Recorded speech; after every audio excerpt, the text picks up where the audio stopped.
3학년 예술계 학생 여러분 안녕하세요. 독서 강의 11번째 강의를 시작하도록 하겠습니다. 지난 시간에 선생님과 함께 비판적 읽기 단원에서 비판적 사고를 동원해서 여러분이 나름대로 독서 제재를 읽고 필자의 어떤 관점을 수용할지 말지 여부를 여러분의 가치와 신념 그리고 평소에 쌓아온 배경식을 바탕으로 해서 판단할 줄 알아야 한다 라고 말씀드렸어요.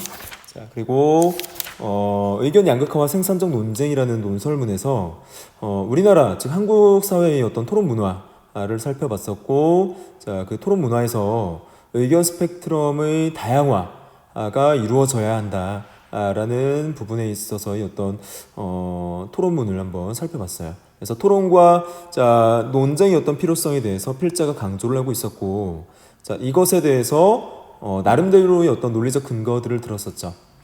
그리고 특별히 또 짚어본 부분이 대조라든가 비유 등의 어떤 표현 방법을 통해서 독자들의 어떤 이해를 높이고 있었고, 자, 그로 인해서 설득의 어떤 효과가 나고 있었다라고 여러분이 생각을 해주시면 될 것 같습니다. 자, 지난 시간에 선생님이 4번 문제를 과제로 냈었는데 바람직한 토론 문화에 대해서 의견을 게시판에 올려달라고 했어요.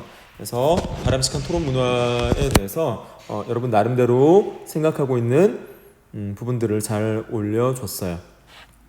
다시 한번 선생님과 함께 살펴볼게요. 한 실험 연구에 따르면 토론의 장에서 사람들이 같은 견해를 가진 사람들과 대화를 나누거나 정보를 공유하면 할수록 그들의 견해는 더욱더 극단화되는 경향이 있다. 이러한 현상을 가리켜 집단 극화라고 한다. 집단 극화는 사람들이 집단 토론에서 얻는 새로운 정보 때문에 발생한다. 그 새로운 정보가 기존의 자기 입장을 강화하는 경우가 많기 때문이다. 또한 사람들은 대부분 자신의 입장에 반대하는 이유보다 찬성하는 이유를 더 많이 듣기 때문이다 라고 했어요. 자, 그래서 바람직한 토론 문화에 대한 예시 답안을 보면 이런 정도로 기술이 되어 있어요. 자, 찬반 토론이 활발하게 이루어지려면 의견이 다른 집단이 다양한 형태로 자주 만날 기회를 가져야 한다. 자, 또한 자신의 견해를 무분별하게 고수하지 않으려면 자신의 견해 중 어떤 부분은 수정되거나 달라질 수 있음을 인지해야 된다라고 지금 이야기를 하고 있죠. 그러니까 무분별하게 고수하지 않는다라는 측면도 중요한 거예요. 그래서 상대방으로 인해서 공박을 받거나 어떤 논리적 허점을 지적받는다면 자신이 어떤 견해를 철회할 수 있는 용기도 필요한 겁니다. 자, 그리고 철회하지 않더라도 자신이 어떤 의견이나 견해 중에서 수정되거나 또는 달라질 수 있음을 충분히 알고 있어야 한다는 거예요. 그래서 건전한 토론 문화가 이루어지기 위해서, 조성되기 위해서 이런 어떤 부분들이 충족이 되어야 한다라는 부분을 여러분이 꼭 생각을 해야겠습니다. 자, 이렇게 해서 4번 과제를 우리가 같이 한번 살펴봤고요. 자, 이어서 우리가 나갈 부분은 김기범님의 슬픈 동물원이라는 시평, 칼럼 한 편을 볼 거예요. 자, 그래서 여러분이 시평이라고 하면 현대시나 고전시가, 그러니까 서정갈래를 생각하기 쉬운데 그 서정갈래에 대한 감상 및 그에 대한 평가가 아니라 여기에서 시자는 때 시자입니다. 자, 그래서 그 당시를 살아가는 시대에 대한 비판이에요. 그 당시를 살아가는 그 시대에 특정 문제점이 발견됐을 때 그 문제점에 대해서 지적을 하고 비판을 하고 그에 대한 개선점이나 보완책을 마련하는 그런 어떤 양식의 글을 우리가 시평이라고도 하고 흔히 익숙하게 여러분이 알고 있는 용어는 칼럼이라는 용어예요. 자, 그래서 시평 또는 칼럼 갈래라고 해요. 그래서 그러면 어떤 특정 시대의 문제점에 대해서 비판을 하고 있는지 같이 한번 살펴보도록 할게요. 고등학교에 다니던 시절 동물원에 가서 동물들을 구경한 적이 있다. 침팬지 우리 앞에 사람들이 모여 구경하는 것이 눈에 띄었다. 구경거리라도 있나 하고 가봤더니 침팬지 한 마리가 몸을 좌우로 왔다 갔다 하며 한 손으로 유리를 똑똑 두드리고 있는 것이었다. 일정한 박자로 끊임없이 고개를 흔드는 모습이 메트로놈의 추처럼 보였다 라고 했어요. 그래서 필자의 어떤 경험담을 이야기하고 있죠. 그래서 실제 겪은 과거의 경험으로 글을 시작하면 독자들에게 친숙함을 가져다 줄 수 있고 또 흥미를 북돋우는 어떤 역할도 수행해요. 그래서 고등학교에 다니던 시절 동물원에 갔던 경험, 그래서 여기에서 무엇을 언급하고자 하는지를 봐야 돼요. 침팬지 우리 앞에 사람들이 모여 구경하는 것이 눈에 띄었다. 구경거리라도 있나 하고 가봤더니 침팬지 한 마리가 몸을 좌우로 왔다 갔다 하며 한 손으로 유리를 똑똑 두드리고 있는 것이었다. 일정한 박자로 끊임없이 고개를 흔드는 모습이 메트로놈이 추처럼 보였다. 침팬지를 한참 구경하다가 바로 옆에 고릴라를 구경하던 때 사건이 벌어졌다.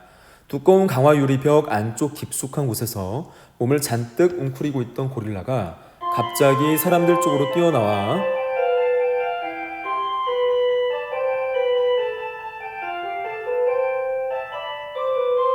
주먹으로 유리벽을 쾅쾅 두드리기 시작한 것이었다. 관람객 모두가 깜짝 놀라 도망갈 수밖에 없었다. 유리벽이 깨지지 않았던 다친 사람도 없었지만 그때 느꼈던 공포감은 여전히 남아있다. 그래서 여기에서 여러분이 파악해야 할 부분은 침팬지의 어떤 특이한 행동 그리고 고릴라의 어떤 특이한 행동에 주목을 해야 한다는 거죠. 자, 왜 우리 안에 갇힌 동물원에 갇혀있다라고 표현을 했는데 자, 갇힌 침팬지라든가 고릴라가 이런 어떤 과격한 공격적인 행동을 할까를 나름대로 필자가 분석을 해보겠다는 거예요. 자, 여기에서 동물원에 대한 필자의 인식이 어떠한가를 보셔야 됩니다. 자, 본론으로 돌아갈게요. 당시에는 침팬지의 모습을 보면서 그저 신기해하며 웃고 즐겼다. 고릴라의 공격적인 모습에 놀라 도망치면서도 그 고릴라가 어떤 처지에 있는지 아무 고민도 못했던 것이 사실이다. 하지만 지금 와서 생각해보면 두 유인원이 보인 모습은 슬픈 동물원이라 부를 만큼 안타까운 광경이었다. 그래서 성장에서 내가 생각해보니까 그러한 공격적인 행동을 보인 동물들이 갇혀있는 그 동물원이 실제로 슬픈 현장이었다는 거죠. 그래서 고통을 받는 슬픈 장소로 성장에서는 인식하게 되었다는 거예요. 그래서 보면 침팬지가 보였던 행동은 동물 행동학에서 정형행동 또는 상동중이라고 부르는 이상 증세였을 가능성이 높다. 정형행동은 반복적이고 지속적이지만 목적이 없는 행동을 말한다. 수의학 전문가들은 이를 지속적인 스트레스나 고통, 통증에 노출될 때 나타나는 비정상적인 행동으로 정신적 장애에 의한 행동장애라고 설명한다. 이는 비교적 지능이 높은 동물들에게서 자주 나타난다고 했어요. 그래서 상동증이라는 것은 언급되어 있듯이 특정 행위를 장시간에 걸쳐서 반복하는 증세라고 언급을 해줬죠. 특정 행위를 장시간에 걸쳐서 반복 지속하는 증세. 자, 반복 지속하는 증세. 자, 이런 증세가 지금 우리에 갇힌 동물들에게서 보이고 있는, 특히 유인원에게서 보이고 있는 공격적 행동과 밀접한 연관을 띠고 있다는 거예요. 자, 그래서 이런 어떤 상동증이라 부르는 증세였을 가능성이 높다. 자, 그래서 정형행동은 반복적이고 지속적이지만 목적이 없는 행동, 특정한 목적성을 지니고 행동하는 게 아니라 어떤 질환이라는 거죠. 그래서 수의학 전문가들은 이를 지속적인 스트레스, 그 원인을 분석해봤더니 지속적인 스트레스나 고통, 통증에 노출될 때 나타나는 비정상적인 어떤 행동으로 정신적 장애에 의한 행동장애라고 설명한다 라고 했어요. 그래서 여기서 지속적인 스트레스, 고통, 통증이라는 것이 결국은 뭐라는 거예요? 이런 정형행동의 원인과 진단이라는 거죠. 그래서 원인과 진단이 스트레스와 어떤 고통으로 인한 어떤 정신적 장애라는 거예요. 스트레스나 고통, 즉 우리 안에 갇혀 있으니까 얼마나 답답하고 힘들겠어요. 그래서 그 답답하고 힘듦 또는 그런 어떤 폐쇄증의 어떤 증상들, 자, 이런 어떤 부분들 때문에 나타나는 반복적인 무의미한 행동이라는 거죠. 그래서 이는 비교적 지능이 높은 동물들에게서 자주 나타난다. 자, 동물들의 정형행동에 대해 알고 난 후 어른이 되어 찾아간 동물원은 진실. 자, 동물들이 그렇게 공격적인 행동을 하고 있었던 것은 갇혀있는 어떤 고통과 스트레스에 기인한 것이라는 거였죠. 그래서 전과 전혀 달라 보였다. 끊임없이 정형행동을 보이는 동물들을 보면서 동물원에 들어가 있다는 사실 자체가 거북하게 느껴질 정도였다.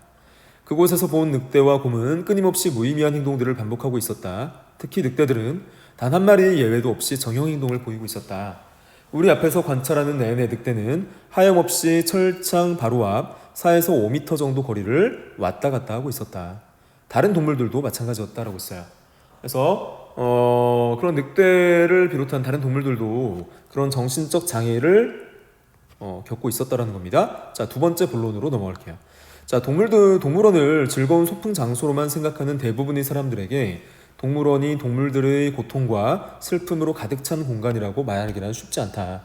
일반적으로 생각하기에 동물원은 우거진 숲과 동물들을 보고 맛있는 도시락과 음료수를 먹고 마시며 즐겁게 시간을 보낼 수 있는 장소이기 때문이다. 자, 부모 입장에서 아이들의 감수성을 키울 수 있는 공간이기도 하다. 그래서 인간들의 입장에서, 사람들의 입장에서는 동물들이 이렇게 휴식의 공간, 또는 어떤 효용성이 있는 공간, 또는 사색할 수 있는 공간, 또는 가족들과 화합할 수 있는 공간, 이런 공간으로 인식이 되지만 동물원에 갇혀있는 동물들에게 있어서는 굉장히 고통과 스트레스라는 거예요. 자, 그런 부분을 여러분이 생각을 하시면 되겠고, 하지만 동물들의 입장에서 본 동물원은 어떨까라고 해서, 자, 동물원에 대한 인식과 관점의 어떤 전환을 유도하고 있는 부분이에요. 자, 관점의 전환을 보이고 있다라고 여러분이 생각을 하시면 되고요. 자, 마치 나치 독일의 유대인 수용소 아우슈비츠 같은 장소로 여겨지지 않을까. 전문가들은 수킬로미터에서 수십 킬로미터에 달하는 야생에서의 행동 반경에 비해 턱없이 좁은 우리 관람객들의 눈에 그대로 노출되며 받는 스트레스, 놀잇감도 없이 멍하니 시간을 보내야 하는 환경은 동물들을 미치게 만든다고 입을 모은다. 그래서 그런 공격적인 행동을 보이는 구체적인 이유에 대해서 들어줬어요. 자, 좁은 우리, 굉장히 비좁죠, 우리가. 자, 관람객들의 눈에 그대로 노출되면서 받는 스트레스, 그리고 놀잇감도 없이 멍하니 시간을 보내야 하는 환경, 이런 환경들이 동물들의 입장에서 봤을 때 굉장히 스트레스를 유발한다는 거예요. 그래서 좁은 우리, 그런 어떤 노출에 대한 스트레스, 자, 멍하니 시간을 보내야 하는 데 대한 고통, 이런 고통들이, 자, 동물원의 어떤 열악한 환경이라고 언급을 해주고 있는 거죠. 동물원의 열악한 환경이다.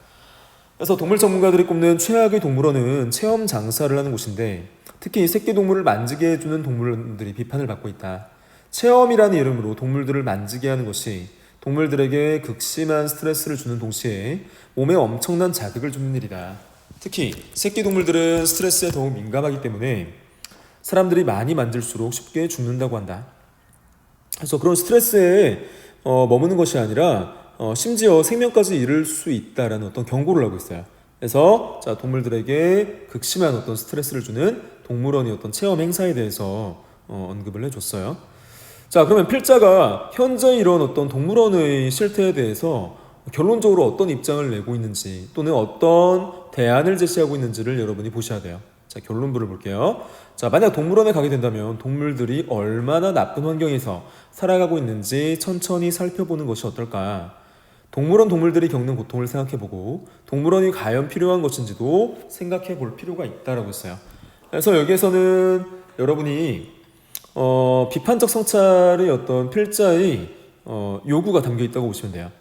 그래서 그런 인위적인 폐쇄적인 동물원에 동물들을 가둬놓는 인간들, 그래서 그 인간의 쾌락을 위해서 행해지는 이러한 어떤 실태에 대해서 비판을 가하면서 반성적 성찰을 꾀할 것을 요구하고 있다라고 보시면 되겠어요. 그래서 결국 이 칼럼은, 이 시평은 이런 면모를 여러분이 주목하셔야 돼요.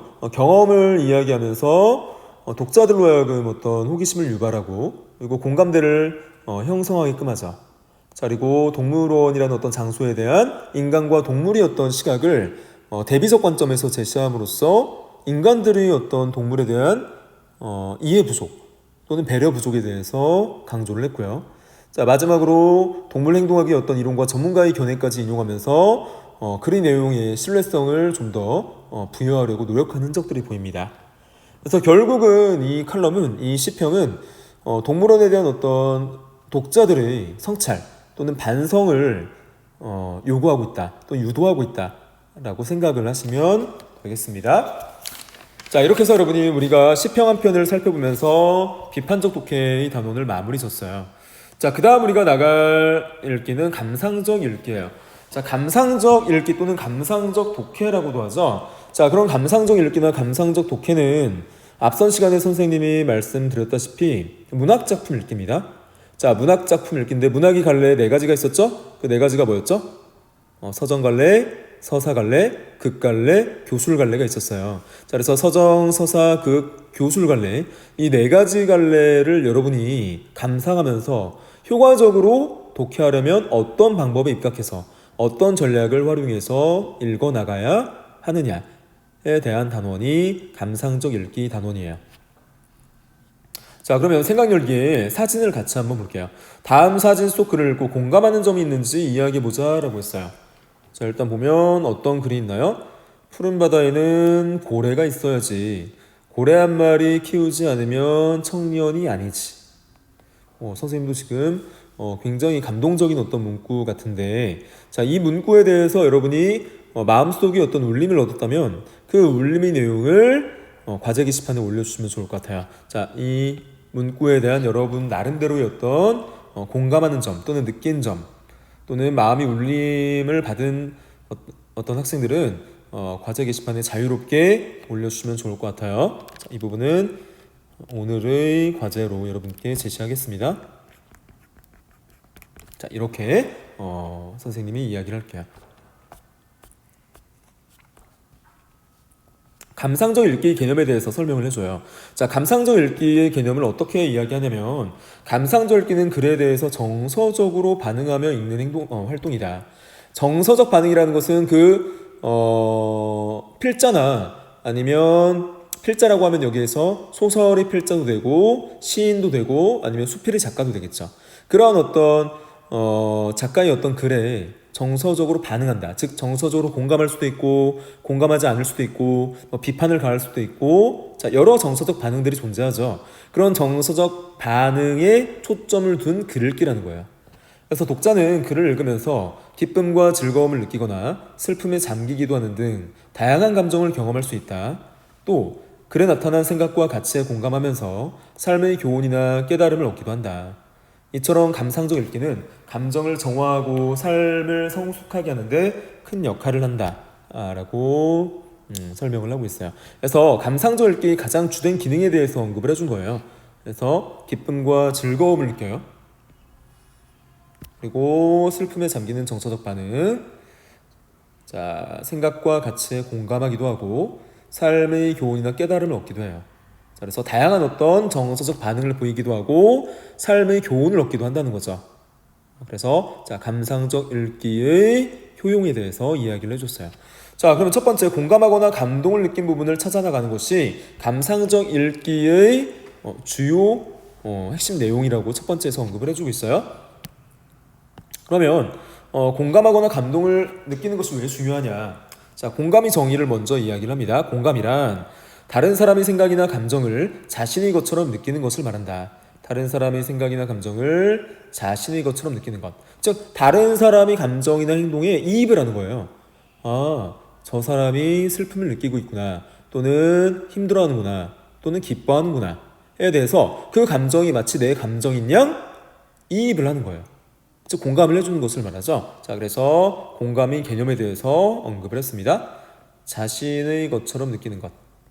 받아들이는 것, 그 감정을 있는 그대로 수용하는 것, 자, 그것을 공감이라고 하는 거예요. 그래서 다시 한번 선생님 설명하면 상대의 감정을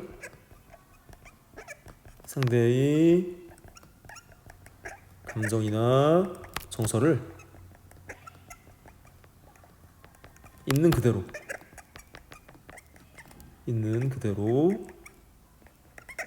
수용하는 것.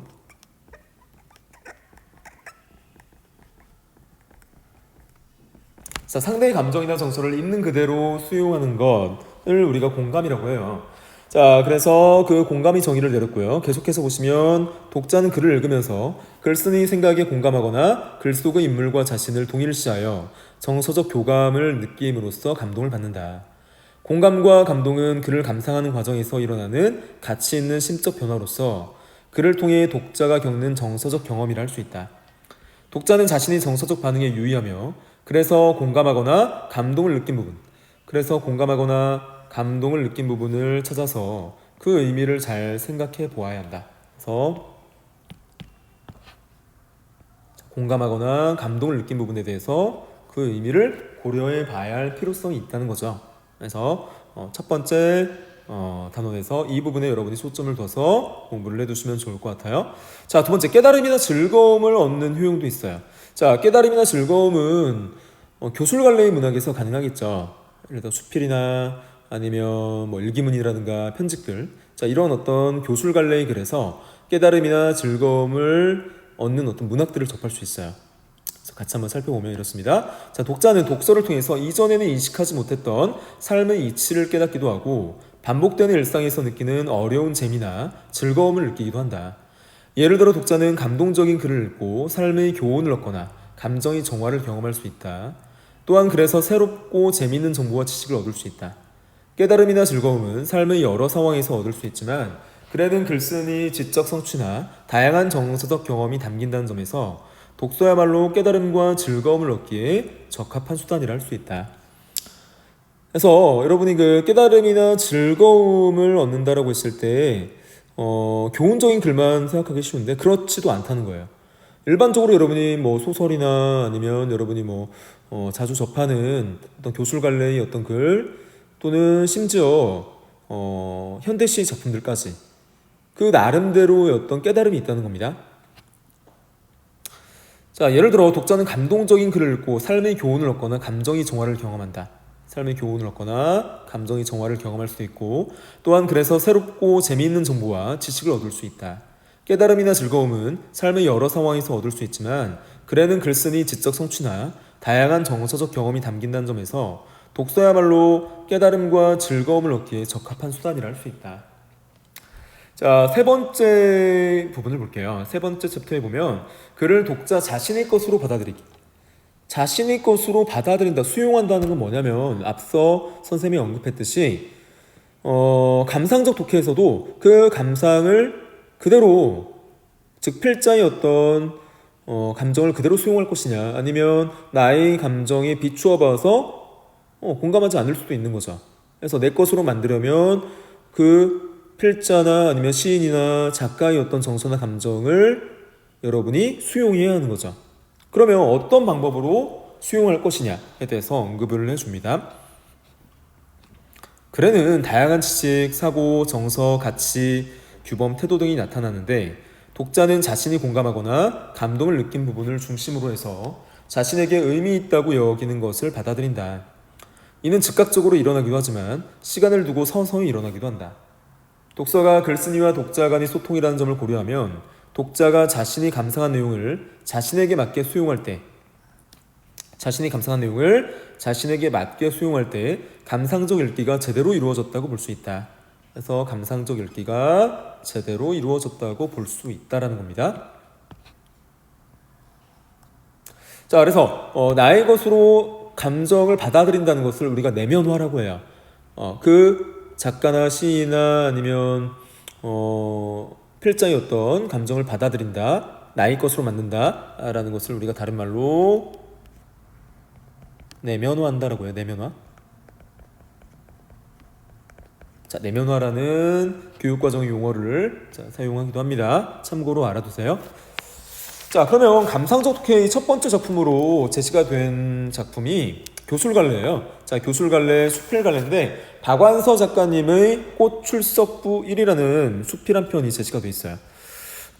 박완서 작가님의 글들은 여러분이 1학년 때도 배웠을 거예요. 자, 우리 1학년 교과서에 뭐가 실려 있었냐면 그 많던 시간은 누가 다 먹었을까라는 소설도 실려 있었고 수능에 자주 출제되는 남옥이라는 작품도 있었고, 자, 다양한 어떤 작품들이 있는데 박완서 작가님의 가장 중요한 어떤 특징 중에 하나가, 물론 여성 작가라는 중요한 특징도 있지만 그 밖에도 자신의 경험, 즉 박완서 작가의 어떤 경험과 체험을 바탕으로 해서 거의 모든 글들이 집필되었다는 거예요. 그래서 우리가 오늘 배우고자 하는 수필은 당연히 필자의 경험을 바탕으로 하지만 소설 작품들을 봤을 때 당시 6.25 전쟁, 한국 전쟁의 비참한 경험, 이산이었던 경험, 이런 경험들을 토대로 해서 작품이 창작되는 경우가 많았다는 거예요. 그래서 여러분이 박완서 작가 하면 떠올려야 될 게 여성 작가이고 여성 작가의 특유의 어떤 섬세한 정서를 자신의 경험을 통해서 제시했고, 그 경험을 토대로 해서 특정한 교훈과 깨달음을 주고 있다 라고 여러분이 생각을 하시면 돼요. 여러분이 박완서 작가님의 글들을 많이 접해본 학생은 알겠지만 굉장히 여성다운 어떤 섬세한 감수성 또는 감정의 표출 이런 것들이 잘 돼 있는 편이에요. 그래서 자, 그런 부분에 여러분이 주목해서 꽃출석부라는 수필에서 박완서 작가가 어떤 경험을 했고 그 경험을 토대로 해서 어떤 깨달음과 교훈을 독자들에게 전달하고자 하는지 그런 부분에 주목을 하셔야 됩니다. 자, 작품의 제목이 꽃출석부니까 어떤 꽃과 관련된 글일 가능성이 높겠죠. 자, 어떤 경험을 이야기하고 있는지 그리고 어떤 깨달음을 얻고 있는지 같이 한번 여러분과 살펴보기로 할게요. 이렇게 시작을 합니다. 작년 가을에 이웃집에서 복소출을 나누어 받았다. 뿌리는 구근이 아니라 흑갈색 잔뿌리와 검은 흙이 한데 엉겨있고 키는 땅에 닿을 듯이 작은데 잎도 새의 깃털처럼 잘게 갈라져 있어서 전체적으로 부피감이 느껴지지 않아 하찮은 잡초처럼 보였다. 그 전에 나는 복수초라는 화초를 사진으로 본 적이 있지만 실물을 본 적이 없기 때문에 그게 과연 눈 속에서 핀다는 그 복수초인지 잘 믿기지 않았다. 생각해서 나누어준 분 앞이라 당장 양지 바른 곳에 심기는 했지만 곧 가을이 깊어지니 워낙 시원치 않아 보이던 이파리들은 잡취도 없어지고 나 역시 그게 있던 자리조차 기억 못하게 되었다라고 했어요. 그래서 잡초라는 것은 여러분이 다 알고 있겠고, 자, 여러분이 여기에서 주목하셔야 할 부분은 이웃집에서 복수초를 나누어 받은 경험이에요. 자, 이것을 나누어 받았는데 어떤 경험을 했냐면 마치 쓸모없는 잡초처럼 필자의 눈에, 즉 박완서 작가의 눈에 보였다는 거예요. 그래서 이전에 사진으로 본 적이 있지만 실물을 본 적이 없기 때문에 눈 속에서 핀다는 그 복수초인지 잘 믿기지 않았다는 거죠. 그러니까 잡초와 비슷하게 생겼기 때문에 그것이 복수초인지 의구심을 품었다는 거예요. 복수초인지 잘 믿기지 않았다. 그래서 의심했다는 거죠. 의심했던 경험. 잡초와 생김새가 유사했기 때문에 복수초가 맞는지 의심한 자신의 경험담을 이야기했어요. 그래서 복수초의 첫 인상은 필자에게 있어서 그리 썩 좋지 않았던 거죠.